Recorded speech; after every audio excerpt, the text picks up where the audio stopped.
Last class में हम बात कर रहे थे मोटिवेशन की। और मोटिवेशन की हमने बहुत सी थेरीज कवर की थी। लास्ट टू थेरीज हमारी रह गई थी जिसमें कॉग्निटिव अप्रोचेस है मोटिवेशन की और मैस्लोज हायरार्की रहती थी। सबसे पहले हम आते हैं कॉग्निटिव अप्रोचेस पे। Cognitive approaches to motivation. Cognitive approaches जो मोटिवेशन की हैं इनका कॉग्निशन से है। ठीक है, कॉग्निशंस पे फोकस करते हैं। इनका ये ख्याल है कि हम कॉस्ट बेनिफिट एनालिसिस करते हैं। सोचने समझने की हमारे में सलाहियत है, रीजनिंग एबिलिटी हमारे पास है, थिंकिंग एबिलिटी हमारे पास है। हम अपनी थॉट्स को और एक्सपेक्टेशंस को यूज करते हैं ये डिसाइड करने के लिए कि हमें कोई टास्क परफॉर्म करना है या हमें कोई टास्क परफॉर्म नहीं करना, जिसको कॉस्ट बेनिफिट एनालिसिस कहते हैं। कॉस्ट बेनिफिट एनालिसिस ये होता है कि कोई टास्क या कोई काम करने के से आपको क्या फायदा होगा। यानी फॉर एग्जांपल मैं आपको जस्ट एक छोटी सी एग्जांपल देती हूँ। कॉस्ट बेनिफिट एनालिसिस ये होता है कि क्या कोई काम करने से कोई के पीछे कोई खास एक्सपेक्टेशन फुलफिल हो रही है या उसका कोई आपको एज अ पर्सन फायदा होगा। अगर आप एक असाइनमेंट करते हैं, असाइनमेंट करने का डिसीजन बेसिकली असाइनमेंट करना या ना करना ये आपकी मोटिवेशन पे बेस कर रहा है। अब मैं जस्ट आपको ये एग्जांपल दे देती हूँ कि कॉग्निटिव अप्रोचेस पे कैसे अप्लाई होगी। कॉग्निटिव अप्रोच ये कहती है कि आप असेस करोगे सिचुएशन। असेस क्या करोगे कि क्या असाइनमेंट को करने से आपको कोई फायदा होगा, क्या एक्सपेक्टेशंस है आपकी कि अगर आप असाइनमेंट कर लेते हो तो इन द एंड रिजल्ट में आपकी एक्सपेक्टेशंस फुलफिल हो रही हैं। अब आप ये देखो, कॉस्ट बेनिफिट एनालिसिस ये कहता है असाइनमेंट करने से इंटरनल मार्किंग में मार्क्स ऐड हो जाएंगे। फॉर एग्जांपल आपके उस सब्जेक्ट के मार्क्स अच्छे आ जाएंगे, आपका जीपीए अच्छा बन जाएगा। ये सारी चीजें मतलब एक आप इसलिए असाइनमेंट को करने में इंटरेस्टेड हो क्योंकि आपकी थॉट्स ये कह रही हैं, आपका थिंकिंग प्रोसेस ये कह रहा है कि असाइनमेंट करने में आपका बेनिफिट है। आपकी एक्सपेक्टेशंस जो कि मार्क्स और ग्रेड्स के फॉर्म में है वो फुलफिल हो जाएंगी अगर आप असाइनमेंट करोगे। यानी आप ये देखते हो कि फायदा क्या होगा, एक्सपेक्टेशंस क्या है। एक्सपेक्टेशंस मीट हो रही हूं तो हम कोई टास्क परफॉर्म करना चाहते हैं, एक्सपेक्टेशंस मीट ना हो रही हूं तो हम कोई टास्क परफॉर्म नहीं करना चाहते। सिंपल सा थॉट्स को यूज करते हुए, थिंकिंग प्रोसेस और रीजनिंग को यूज करते हुए आप एक कॉस्ट बेनिफिट एनालिसिस करते हो कि कितनी एनर्जी आपकी लग रही है, क्या कॉस्ट और एफर्ट आपकी तरफ से अप्लाई हो रही है। और जब आप ये देखो, असाइनमेंट करने में एनर्जी और एफर्ट तो आपकी लग रही है, ये आपकी तरफ से एक कॉस्ट है जो एफर्ट के फॉर्म में लग रही है। इन द एंड होगा क्या, क्या आपकी एक्सपेक्टेशंस फुलफिल हो जाएंगी असाइनमेंट करने से।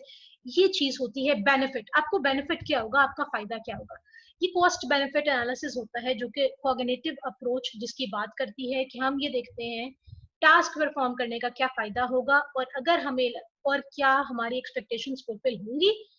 अगर हमें लगता है कि हमारी एक्सपेक्टेशंस फुलफिल हो जाएंगी, टास्क परफॉर्म करने का हमें कोई बेनिफिट होगा, कोई फायदा होगा, तो हम मोटिवेटेड होते हैं कि वो काम परफॉर्म कर लें, वो टास्क परफॉर्म कर लें। अदरवाइज हम उस टास्क को परफॉर्म करने से अवॉइड करते हैं। कॉग्निटिव अप्रोचेस ये भी कहती हैं कि मोटिवेशन को आप दो तरह से डिवाइड कर सकते हैं। एक होती है इंट्रिंसिक मोटिवेशन, एक होती है एक्सट्रिंसिक मोटिवेशन। इंट्रिंसिक मोटिवेशन ये है कि आप पर्सनली किसी काम को करने में इंटरेस्टेड है, उसमें आपकी पर्सनल सेटिस्फेक्शन इन्वॉल्व है, उसमें किसी एक्सटर्नल फैक्टर का रोल नहीं है। आप इसलिए पढ़ने में इंटरेस्टेड हैं क्योंकि पढ़ने से आपको लगता है कि आपकी लर्निंग और आपका नॉलेज इंक्रीज कर रहा है। इसी तरह से अगर आप में से किसी का म्यूजिकल एप्टीट्यूड है तो उसे लगता है कि पियानो वगैरह बजाने से किसी ऐसी एक्टिविटी में एंगेज होने से पर्सनल सेटिस्फेक्शन मिल रही है। कोई इंट्रिंसिक मोटिवेशन में आप एक्सटर्नल रिवॉर्ड की बात नहीं कर रहे होते, आप एक्सटर्नल फैक्टर्स की बात नहीं कर रहे होते।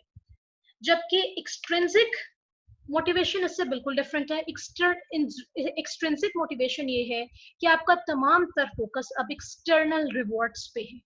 एक्सटर्नल रिवॉर्ड्स पे आप इससे कंसर्न नहीं है कि पर्सनल सेटिस्फैक्शन क्या है। एक्सटर्नल रिवॉर्ड्स, आप या तो आप सिर्फ इसलिए पढ़ना चाहते हैं क्योंकि या आपने सिर्फ इसलिए आज क्लास को ज्वाइन किया है कि सिर्फ अटेंडेंस लग जाएगी, दिस इज एक्सट्रिंसिक मोटिवेशन। या अगर आपको लगता है कि आपके ग्रेड्स अच्छे आ जाएंगे, अगेन आपका फोकस ग्रेड्स पे है, अगर ये भी एक्सट्रिंसिक है। या अगर आपको लगता है कि आप अच्छा पढ़ेंगे, आपका जीपी अच्छा आ जाएगा, इससे आपको जॉब अच्छी मिल जाएगी, again focus is external factor. या अगर आप किसी काम में इसलिए इन्वॉल्व हैं कि आपको लगता है कि उस काम में इन्वॉल्व होने की वजह से लोग आपकी तारीफ करेंगे, आपको फेम मिलेगा, रिकग्निशन मिलेगी, बहुत सा पैसा आपके पास होगा, this is all based on external factors. ठीक है, एक्सट्रिंसिक मोटिवेशन में आप एक्सटर्नल रिवॉर्ड्स की बात कर रहे होते हो, कोई भी काम करने के पीछे रीजन एक्सटर्नल फैक्टर्स होते हैं। इंट्रिंसिक मोटिवेशन में कोई भी काम करने के पीछे आप इसलिए मोटिवेटेड होते हो, आप इसलिए टास्क परफॉर्म करना चाह रहे होते हो क्योंकि इंटरनल सेटिस्फैक्शन होती है। और बाज़ औक़ात आप इंट्रिंसिकली मोटिवेटेड होते हो, बाज़ औक़ात आप एक्सट्रिंसिकली मोटिवेटेड होते हो, लेकिन कहा यह जाता है कि अगर एक्सटर्नल फैक्टर्स की वजह से एक पर्सन की मोटिवेशन कंट्रोल हो रही हो, तो एक टाइम आता है जब इंटरनल मोटिवेशन यानी पर्सनल सेटिस्फैक्शन की नीड कम होती चली जाती है। यानी अगर आपको लगता है कि हर रोज क्लास ज्वाइन करने के पीछे रीजन अटेंडेंस है, तो एक टाइम आएगा जब नॉलेज इंक्रीज करने की जो आप ये कह लो कि आप अपना नॉलेज इंक्रीज नहीं करना चाह रहे होंगे, और एक टाइम आएगा जब पढ़ने के लिए जो पर्सनल सेटिस्फैक्शन है वो कम होती चली जाएगी और आप किस चीज पे फोकस्ड होंगे, सिर्फ ग्रेड्स या अटेंडेंस पे फोकस होंगे या मनी और फेम पे फोकस होंगे। इंट्रिंसिक मोटिवेशन कम होती चली जाएगी और आप उस एक्सटर्नल रिवॉर्ड को गेन करने के लिए कोई भी काम परफॉर्म करेंगे। सबसे आसान कॉग्निटिव अप्रोचेस का कॉन्सेप्ट है कि थिंकिंग पे बेस करेगा, एनालिसिस करेंगे और डिसाइड कर लेंगे कि कोई टास्क परफॉर्म करना है या कोई टास्क परफॉर्म नहीं करना। Last approach is Maslow's hierarchy of needs. अगर थोड़ा सा याद हो आपको, हमने फर्स्ट चैप्टर में भी इब्राहिम मैस्लो की बात की थी और हमने ये कहा था ह्यूमनिस्टिक स्कूल ऑफ थॉट, जहां पे हमने डिस्कस किया था फर्स्ट चैप्टर में, वहां पे हमने मैस्लोस हायरार्की की बात की थी। मैस्लो ये कहता है कि ह्यूमन नीड्स बेसिकली बहुत कम्प्लेक्स है, कम्प्लेक्स नीड्स, और इनको आप 5 तरह की नीड्स में डिवाइड कर सकते हो। जब तक लोअर लेवल की नीड्स मीट ना हो, एक पर्सन मोटिवेटेड नहीं होता अपर लेवल की नीड्स मीट करने में। जब तक नीचे वाली नीड्स फुलफिल नहीं होंगी, हम टॉप पे जो नीड्स आ रही हैं उन्हें फुलफिल करने में इंटरेस्टेड कभी भी नहीं होंगे। यानी नीचे वाली नीड जैसे जैसे मीट होती चली जाएंगी, हम खुद ब खुद मोटिवेटेड फील करेंगे कि हायरार्की में, ऑर्डर में ऊपर की तरफ से ऊपर मूव करें और इन नीड्स को फुलफिल करें। सबसे नीचे आती हैं फिजियोलॉजिकल नीड्स। फिजियोलॉजिकल नीड्स क्या है? फिजियोलॉजिकल नीड्स बेस करी होती है आपकी बेसिक नीड्स पे। बेसिक नीड्स में आपकी खाने पीने की नीड फुलफिल होनी चाहिए, एडिक्वेट स्लीप होनी चाहिए, बेसिक नेसेसिटीज यानी आपका जो सर्वाइवल है, आपकी बेसिक नेसेसिटीज हैं वो फुलफिल होंगी तभी आप कुछ और सोचोगे। आप ये देखो कि वो लोग जो कि इकोनॉमिकली बहुत ज्यादा डिप्राइव्ड होते हैं या जिनके पास अपनी बेसिक नेसेसिटीज को मीट करने के लिए कोई चैनल नहीं होता, वो बहुत ज्यादा कंसर्न्ड नहीं होते बाकी नीड्स की तरफ। उनका तमाम तर टाइम किसमें गुजरता है, जिसको आप ये कहते हो कि बेसिक जो डेली मील्स हैं इनको फुलफिल करने में उनका टाइम गुजरता है। उनकी तमाम तर जो थॉट्स होती हैं वो इस चीज पे कंसर्न्ड होती हैं कि खाना पीना कैसे, जो नीड है ईटिंग की नीड, 2 मील्स कैसे आपने फुलफिल करवानी। तो जब तक physiological needs, basic needs meet नहीं होंगी, एक पर्सन कुछ और नहीं सोचेगा। बेसिक नीड्स के बाद आती हैं सेफ्टी नीड्स। अब जब खाने पीने की नीड्स या बेसिक नेसेसिटीज मीट हो जाएंगी तो एक पर्सन चाहेगा उसके पास एक सेफ एंड सिक्योर एनवायरनमेंट हो रहने के लिए।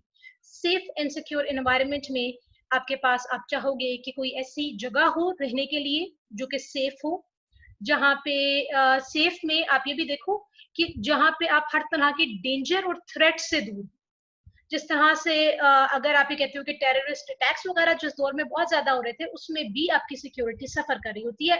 आपने देखा होगा बहुत सारे लोगों ने एक टाइम में कराची से मूव किए डिफरेंट जगहों पे, जहाँ पे कराची में सिचुएशन बहुत ज्यादा खराब थी। क्या रीजन थी?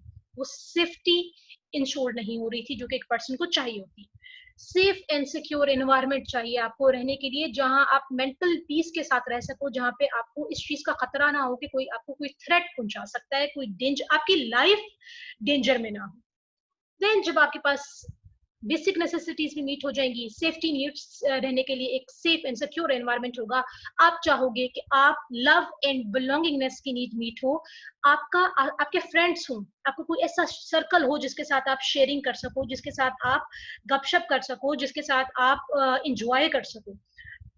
आप लोगों के साथ शेयर करो, लोग अपनी चीजें आपके साथ शेयर करें, क्योंकि man is a social animal, आप अकेले नहीं रह सकते हो, आप बहुत सारी चीजों के लिए दूसरों पे डिपेंडेंट होते हो।